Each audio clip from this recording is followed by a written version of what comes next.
All right, let's talk about the stock market.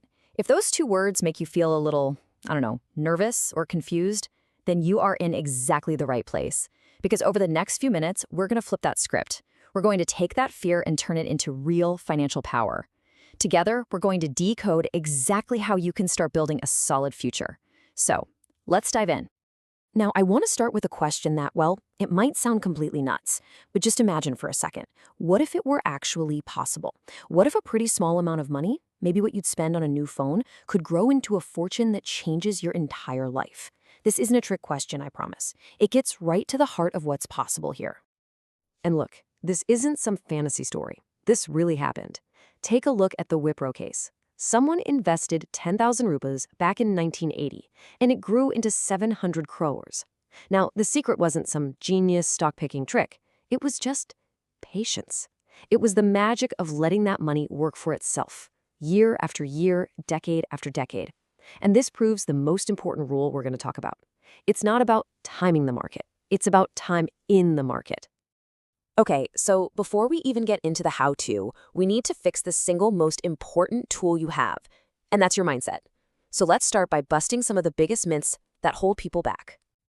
You know, the biggest myth out there is that the stock market is basically a giant casino, a game of pure luck where you're just betting on blinking numbers on a screen. But the reality, well, it's something so much more powerful. It's not a casino, it's a partnership. So let's really dig into this owner mindset. When you buy a share of a company, say like Tata or Reliance, you're not just buying a ticker symbol. You are literally becoming a part owner of that business. When they do well, you do well. Your personal wealth grows right alongside the company's growth. Okay, get this. Here's another huge myth, that you need to be some kind of financial wizard to do this. Well, there was this famous survey in the US that just blows this idea out of the water. They had a stock-picking contest between a group of chartered accountants and a bunch of 10-year-olds. And guess who won? The kids, by a lot. And why? Because they weren't getting lost in complicated spreadsheets. They just picked the companies they knew and loved, like Disney, Barbie, and Cadbury. So what's the lesson here? It's simple. You don't need a fancy degree to be a great investor.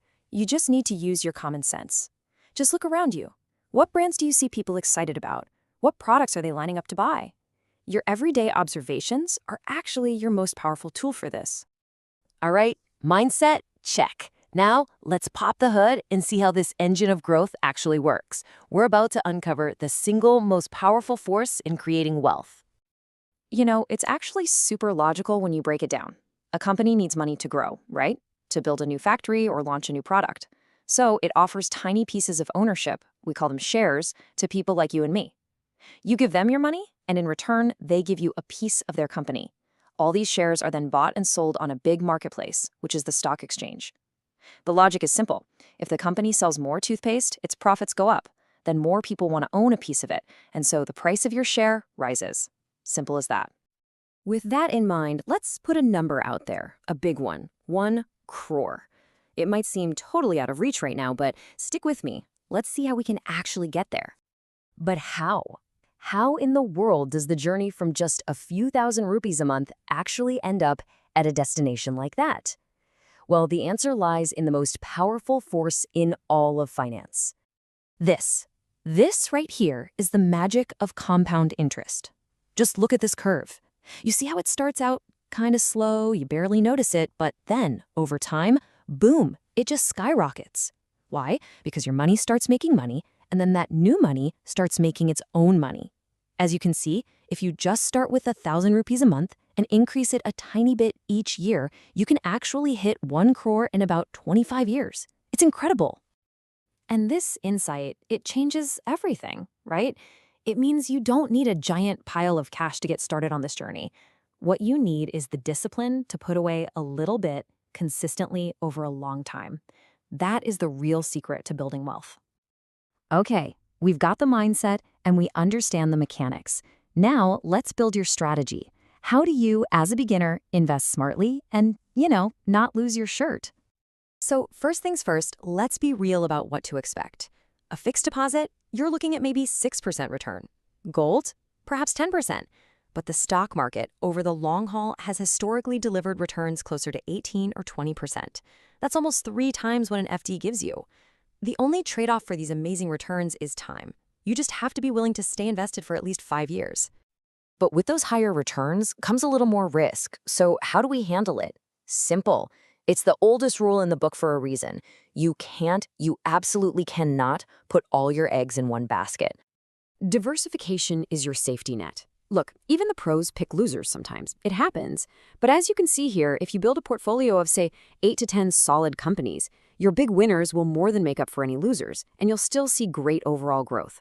And please, a serious word of warning here. Stay away from those sketchy penny stocks. Stick to businesses you know are established and growing. Okay, we've covered the why, the what, and the how.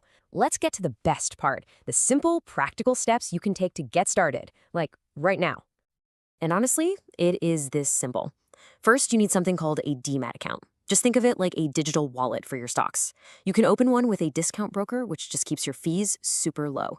The cost to open it is next to nothing, and the whole thing is done online in a few days. It's seriously about as hard as setting up a new Instagram account. So once you're all set up, what's the best way to act? I love this concept called the doctor's advantage. It turns out busy professionals like doctors often make the best investors. You know why? Because they're too busy to be constantly checking their phones and panicking about every little news story. The strategy is simple. Buy into businesses you actually understand. Plan on holding them for at least 5 or 10 years, and then just let them do their thing. And this brings us right back to where we started, back to that Wipro story. If you remember only one thing from our chat today, please let it be this. Time in the market always beats trying to time the market. Don't try to be a psychic. Just get started and stay put. So, to wrap this all up, here are your 4 golden rules. 1. Always think long-term. We're talking 5 years minimum. 2. Diversify your money across 8 to 10 good companies. 3. Start small and be consistent. A systematic investment plan is perfect for this. And 4. Always keep learning. You know, the biggest enemy of building wealth is procrastination. Every single day you wait is a day that compound interest isn't working its magic for you. But now you have the mindset, you have the knowledge, and you have the action plan. So the only question left is, are you ready to take that first step?